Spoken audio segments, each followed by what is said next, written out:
Hi there, I'm Leslie Rock, and I'm going to talk about creating reading, writing, and research assignments for students in English classes. And it also has application for people who are teaching content area courses such as psychology, sociology, biology, physics, any of the courses on the college level. And you could even try this with high school or middle school students.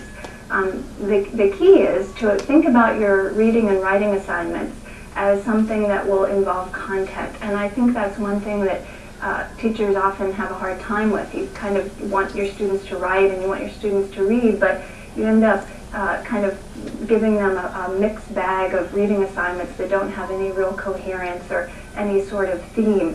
So I like to think about giving my students assignments that are related to a particular content area. And I'm going to use two examples to really illustrate how you could do this on very different levels. First of all, I teach a class that is more of a skills-based class, and it's for freshman students in college, and it's a reading comprehension class, theoretically. Now, I do like to integrate some writing assignments, and so I do this by creating some mini research projects. And one of these research projects is to have students read something from our textbook, our regular reading skills textbook, and then to go find an article in the library, and I have them use the computer system in the library instead of looking on the web, even though I know the web is the way of the future. I'm a little old-fashioned, and I like for them to actually go look in journals, newspapers, and magazines. Also, some of the information you get on the web is secondhand, and it tends to be a little watered down, and students really need to be more exposed to first-hand information and to realize that there is a quality information on some of these issues that they're reading about in their books, that they are real issues that people are writing about, other than textbook authors.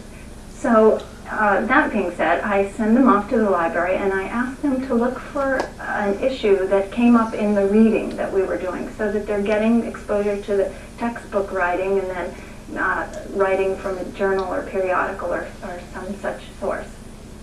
And then they assemble their sources. So students usually come to class with an article that they've researched on the topic, and then I have all of the students write the name of the article and the main idea from the article on the blackboards in the classroom, the author's name, volume number, other things like that that might be pertinent for other students who would be interested in looking up the same article, because often students see a topic and then they decide they want to work on that topic. So there's a little information sharing in the beginning.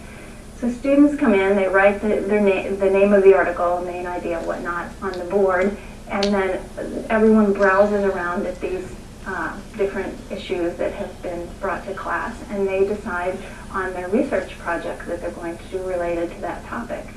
And the activity that I just described really involves a lot of skill. I mean, you know, we're teaching students how to find and write main idea statements, and there's the activity that kind of brings it into practice in a sort of academic way.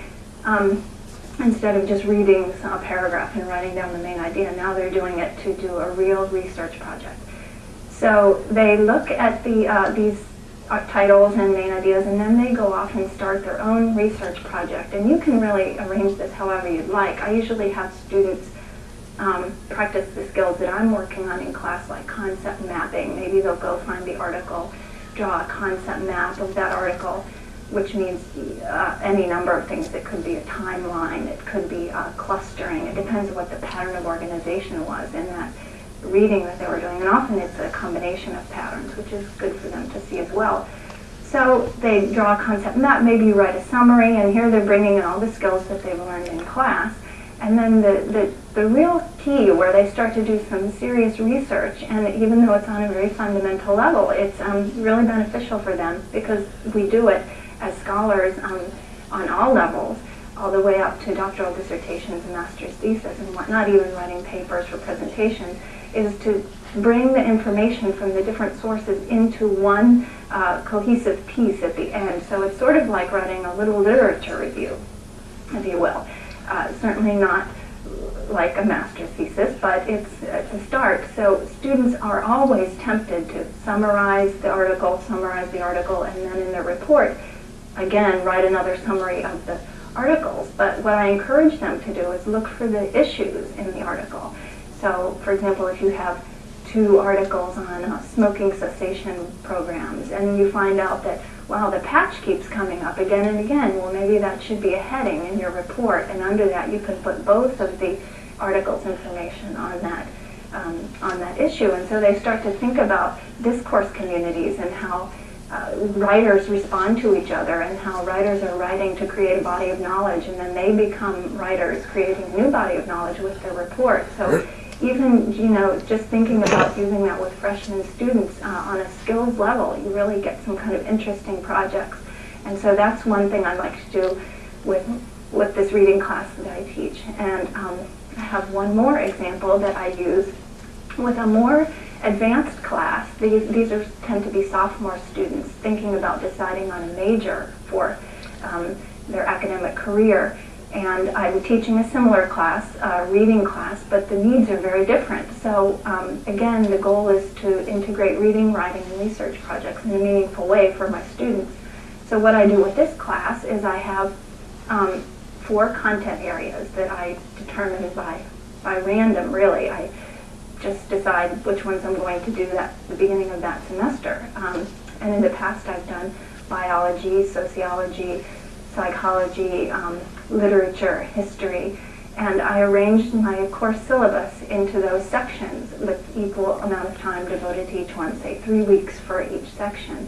And then I have a guest speaker come to class from each of those areas and do a little mini lecture on some important content that they determine on their own from their area. It could be, one time I had a gentleman talk about he was doing child psychology, so he decided to talk about Erickson's stages of development, and that was really perfect because it was contained in a 1-hour lecture, and it gave the students some content which they could then apply to their research projects.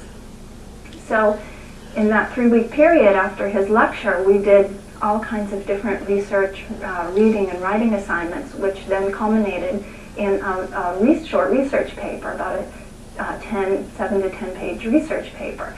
And doing that paper, they learned all kinds of things. They learned how psychologists talk about different issues in the area. They learned more in depth about the theory, Erickson's theory. They learned how psychologists write, how psychologists think. They learned about writing the psychology paper, APA style, and how to put the paper together, write an abstract, and the different sections of the paper, how it should be arranged. And they did this, like I said, for 5 different content areas.